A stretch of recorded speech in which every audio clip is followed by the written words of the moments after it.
lahat tayo maraming stress, maraming broken marriages, broken homes, maraming away, maraming gulo, maraming bayarin. Pero pag yan ang pinairal mong laging laman ng iyong utak, magkakasakit ka. Tingnan ninyo yung mga kamag-anak nyong tamad at batuga na hindi nag-iisip ng bayarin, ng enrollment. Sila yung masaya. Mahihimbing matulog. Ikaw na lagi nag-aalala, kwenta ng kwenta, bayad ng bayad. Sabi sa mga tao, magtipid kayo, isara nyo yung ilaw, patayin yung tubig, huwag kayo mag-electric fan, huwag kayo mag-plancha ng pambaka, isayang ang kuryente. Kayo yung may ulcer. Kasi lagi ka nag-iisip.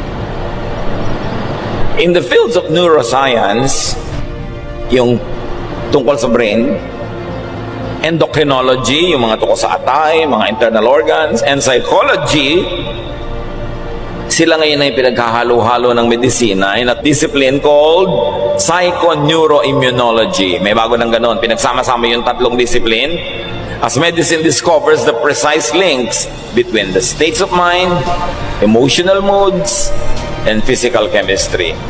Kaya holistic na dapat ang paggamot sa pasyente. May kinalaman ang iniinom mong gamot, ang kinakain mo, sa nararamdaman mo, iniisip mo, mga kinakatakutan mo. Lahat ng iyon naglalakip-lakip to define your state of health or your state of illness. Kaya hindi na sapat umiinom ka lang ng gamot. Dapat pinapasaya mo rin yung isip mo. Tinatanggal mo yung mga stress at tension. Kasi kahit ka inom ng gamot, pero lagi kang nagmumura, lagi kang galit, lagi kang natatakot, hindi rin yung tatalab.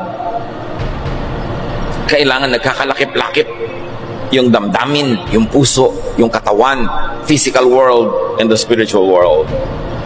To create and change emotion, change your body chemistry, or change your thoughts. Kaya di ba yung galit na galit ka, bilis-bilis ang pitig na yung puso, ang taas ang yung presyon, relax. Relax. Huwag ka magsalita, manahimik ka, uminom ka ng tubig, maiiba ang andar ng iyong katawan. Kailangan ng tao matuto mag-relax. Kahit wala pa yung solusyon sa problema niya, kahit malaki ang problema niya, dapat madisiplina ang isip na magpahinga.